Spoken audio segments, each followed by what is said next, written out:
করেছেন। আমরা পূর্বেই বলে এসেছিলাম যে বাংলাদেশের মানুষ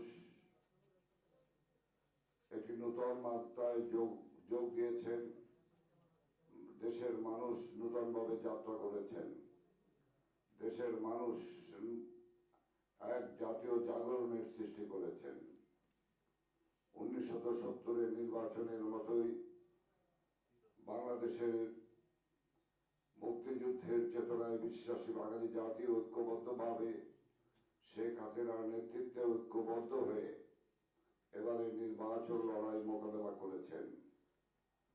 আর এই নির্বাচনী লড়াইয়ে মুক্তিযুদ্ধ বিরোধী শক্তি জামাত, বিএনপি সহ মানবতা বিরোধী যুদ্ধাপরাধীদের বিরুদ্ধে ঐক্যবদ্ধভাবে সোচ্চারিত হয়ে অভূতপূর্ব এক রায় প্রদান করেছেন।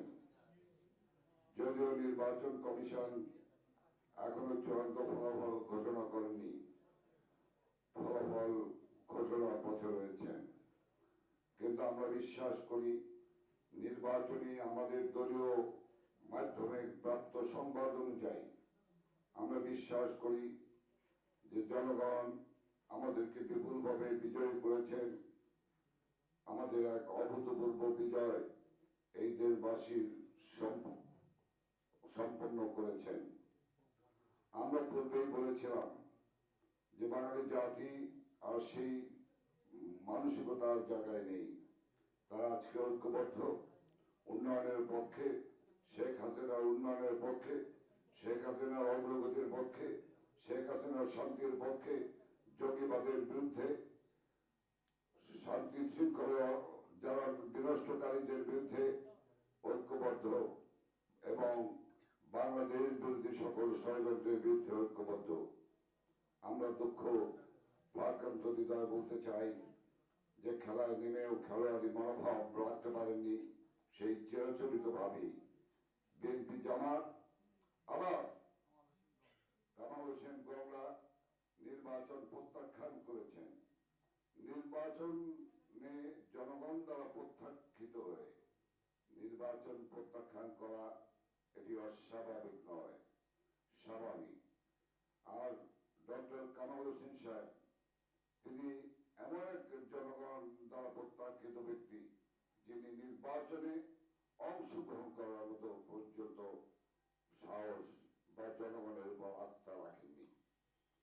কাজে আমরা বলতে চাই জনগণের ভোটে নির্বাচিত এই নির্বাচনে অংশগ্রহণকারী এই ভোটকে প্রত্যাখ্যান করার অধিকার কারণেই আমরা ভেবেছিলাম যে তারা এই নির্বাচনে অভিনন্দন জানাবেন, বিজয়ীদেরকে অভিনন্দন জানাবেন, রাজনৈতিক সংস্কৃতির পরিবর্তন করবেন।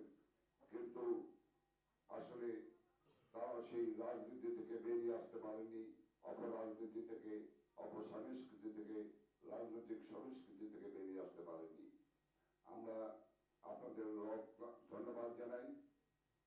আমাদের আজকের এই সারাদিনের যে নির্বাচন, এই নির্বাচনকে সার্বিকভাবে সহযোগিতার জন্য আমরা আবারও দেশবাসী, দেশের সকল জনসাধারণকে কাছে আমরা কৃতজ্ঞতা জানিয়ে আমার বক্তব্য এখানে শেষ করছি। ধন্যবাদ। জয় বাংলা, জয় বঙ্গবন্ধু।